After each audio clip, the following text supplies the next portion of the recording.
Canada has launched its first direct liquefied natural gas, LNG, exports to Asia, a major shift in global energy routes and competition. How might new LNG supply lines across the Pacific quietly change energy costs and reliability for households and businesses? On June 30, 2025, Canada shipped its first liquefied natural gas cargo to Asia from the LNG Canada terminal in Kitimat, British Columbia, a historic shift from decades of exports flowing almost solely to the U.S. With supertankers now bound for South Korea, Canada enters the Asian energy market directly. LNG from BC's shale fields can reach Japan, China, and others in just 10 days across the Pacific, halving delivery time compared to routes via the Panama Canal. This pivot introduces new competition for U.S. LNG exporters, especially Gulf Coast ports, which have seen record demand from Europe and Asia. Canada's shorter are cheaper routes bypass bottlenecks like the Panama Canal, reshaping global energy flows. U.S. consumers could see impacts on gas prices and utility bills, which may grow more volatile, especially in winter. West Coast logistics and shipping jobs may also shift as the LNG export landscape evolves. Valued at $40 billion, LNG Canada is one of North America's largest energy projects, led by Shell, with partners Petronas, PetroChina, Mitsubishi, and Korea Gas. Phase 1 produces 6.5 million tons of LNG annually. Phase 2 will raise capacity to 14 million tons by late 2025, placing Canada among the top 10 global exporters, alongside Australia, Qatar, and the U.S. A key element is its partnership with the Haisla Nation in Kitimat. Over $500 million in contracts have gone to Indigenous businesses, with $5.8 billion awarded to local and Indigenous firms since construction began. Financial Times, Nikkei Asia, and Bloomberg have praised Canada's model for emphasizing local benefits and environmental safeguards.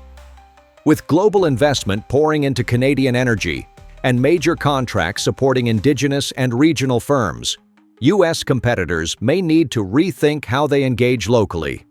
The Canadian model could prompt calls for more local participation, more transparency, and stronger ties with Native American groups, driving greater investor and regulatory scrutiny. Canadian LNG is gaining traction in Asia for its cost efficiency, lower emissions, and politically neutral stance. Sourced from Montney Shale, it's often cheaper than U.S. gas tied to Henry Hub prices and produces less carbon per shipment. Proximity to Asia's major ports further cuts transport emissions and costs. With countries like Japan, South Korea, and China seeking alternatives to coal and Russian gas, Canada is emerging as a stable, long-term supplier. Nikkei Asia reports Canada could launch up to 170 LNG shipments annually by 2026, cementing its strategic role. For U.S. households and businesses, this shift may affect gas prices and supply. Increased competition could stabilize or boost U.S. domestic supply, easing long-term price pressure. Meanwhile, U.S. producers may invest more in cleaner technologies to stay competitive, potentially creating jobs in innovation and infrastructure. The energy transition underscores how global shifts can ripple into local utility costs, manufacturing, and job markets.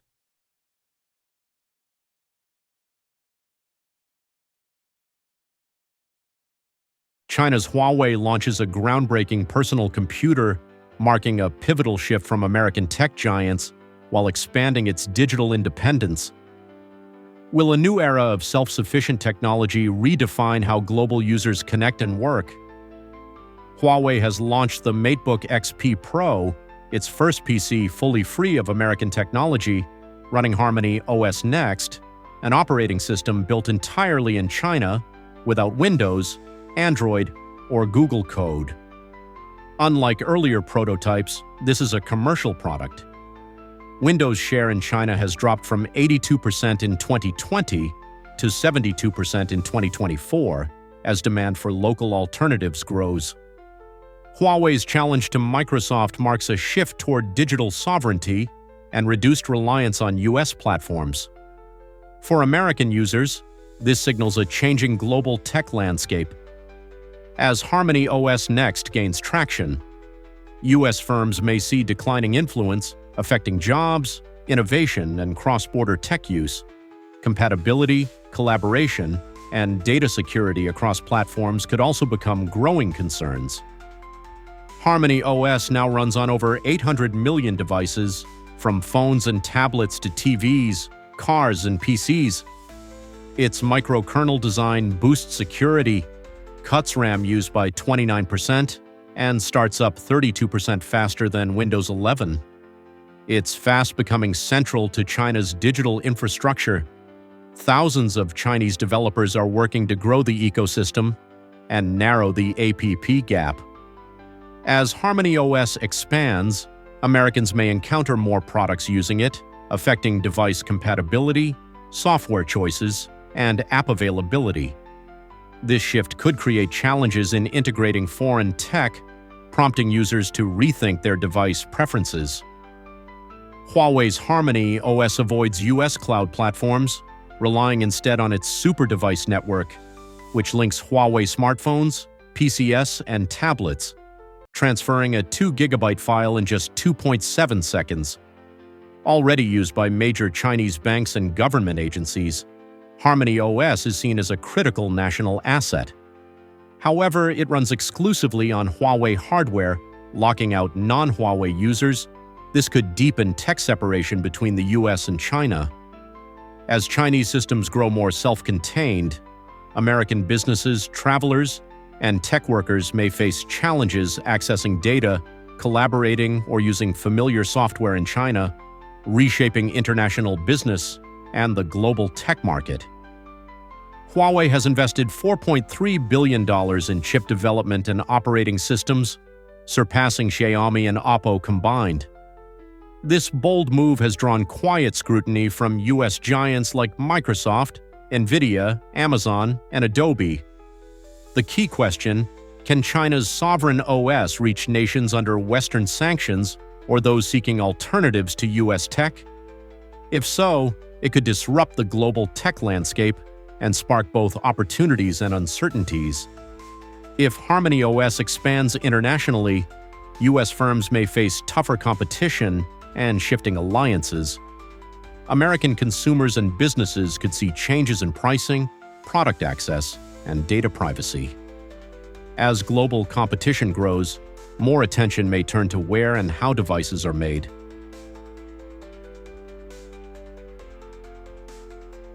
The height of when we are out of Canada's growing season, we could be upwards of 60%, 70% American produce, okay? Right now, we're only running at about 30%. As corn shipments rejected, Canada takes advantage. A farmer in Iowa just posted his nearly new combine for sale because there's nothing left to harvest. American corn was once king at the trade table. Now it's getting turned away at ports, while Canada is quietly locking in billion-dollar contracts. So how did everything shift so quickly? When? Canada cashes in on billion-dollar contracts. In 2025, rising export inspection fees pushed U.S. corn prices in the Midwest below $3.5 per bushel, lower than the cost of production for many farms. That's made it nearly impossible to turn a profit. As a result, international buyers are backing out of U.S. deals, and cargo is getting rejected at port. Meanwhile, Canada has stepped in, signing lucrative agreements to supply premium corn to markets like South Korea, the EU, and Mexico. For American farmers, this isn't just economic theory, it's hitting home. If you've been hearing chatter about cheap corn, you've probably seen the effects already. Full silos, deferred maintenance, and families debating whether next year's crop is even worth planting. In rural towns, grain elevators are full, and local banks are tightening credit on new equipment purchases. That shiny new tractor your neighbor bought last year, it might be parked for good this fall. Low corn prices and shrinking exports are creating a domino effect. Ethanol production heavily tied to corn is scaling back hard.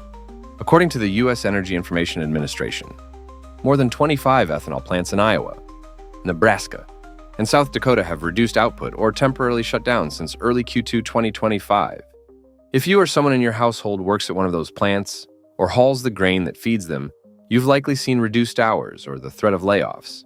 In some counties, ethanol is the largest local employer, so when those jobs go, the entire economy feels it. Grocery stores, repair shops, even local schools. And for everyday drivers, supply shortfalls in ethanol blends like E10 and E85 mean prices are rising.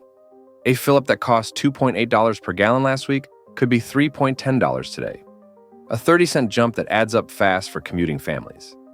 As corn loses key export markets. It's not just at home. The U.S. corn industry is losing ground worldwide, with corn prices too low to cover operating costs. More than 25 ethanol plants in the Midwest have scaled back or shut down. Meanwhile, major buyers like Mexico, once a $5 billion customer of genetically modified GM corn, are stepping away.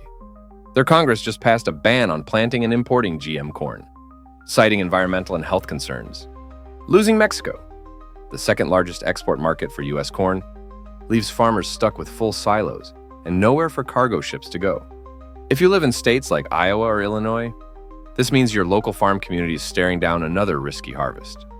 And that has ripple effects. If corn doesn't move, feed costs go up for dairies and poultry farms. So while corn may seem dirt cheap, you might still see egg prices climb from $2 to $2.30 per dozen next month. At the same time, Canada is stepping in fast, sealing premium corn supply deals with the EU, South Korea, and even Mexico, which just turned down U.S. product. That doesn't just put America on the back foot, it shakes the foundation of the entire domestic ag economy. Donald Trump addressed his controversial tariffs during that Oval Office appearance a short time ago. He made it clear that he's not concerned about cutting new trade deals, and that the tariffs he's proposing are likely the final word on the subject. So if you're talking about 30% or 30% plus, there will be a huge impact on trade. It will be almost impossible to continue the trading as we are used in a transatlantic relationship. That Italian coffee machine you've had your eye on, it might soon cost you an extra $60. Even your monthly medication could start creeping up in price. If the U.S. really goes ahead with a 30% tariff on European goods, what will that mean for your wallet, your job, and your everyday spending? Starting August 1st, 2025, the U.S. could raise import taxes on goods from the European Union to 30%, 3 times the current 10% rate. The EU warns this could seriously disrupt transatlantic trade, which makes up more than 30% of the world's goods and services. For American consumers, this will be felt most clearly at the grocery store and the pharmacy. A bottle of insulin from Germany that now costs $80 could jump to $100 or even $105, making a direct impact on monthly healthcare costs. Household items like Italian coffee machines, Bosch dishwashers, and European kitchen tools may also get more expensive. A $200 espresso machine could go up to $240 to $260 under the new tariff. States that rely more heavily on goods from Europe may see even bigger changes in prices and product availability, especially when it comes to medical devices, medication, and tech products. If the new tariff takes effect, everyday items people are used to buying could simply cost more. 2. Risk of supply chain disruptions. Every year, the U.S. imports $605 billion in goods from the EU and exports $370 billion in return, leaving a trade gap of $235 billion. The top products coming from Europe include medicine, cars, aircraft, machinery, and chemicals, many of which are essential. If tariffs go up, a German car could cost an extra $5,000 to $7,000. Maintenance for medical equipment or factory machinery would also rise. For example, a French perfume that now costs $120 could go up to $150 or $160. A set of car parts priced at $800 might jump to $1,000, making annual car repairs noticeably more expensive. On the flip side, the U.S. has a $563 billion surplus in services with the EU, mainly from finance, tech, and telecommunication. If the EU responds with its own tariffs, American companies might lose clients, hurting wages, job security, and growth in these industries. The EU is now preparing a countermeasure package worth $84 billion, about 22% of what the U.S. exports to Europe each year. Previously, The EU had put a temporary hold on a $25 billion response targeting American steel, aluminum, and agriculture. If that plan is put into motion, U.S. products will face tougher times entering the European market, especially goods that are high in value and easy to replace. This could quickly hit workers and income in export-related industries. For instance, if you work in farming, technology, or metals, losing European contracts could mean lower earnings or fewer hours.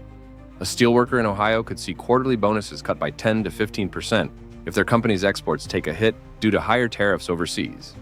Plus, when American goods get more expensive and lose their competitive edge, buyers in Europe may start looking elsewhere. That not only hurts exports but also drags down revenue, slows growth, and ultimately affects jobs here at home.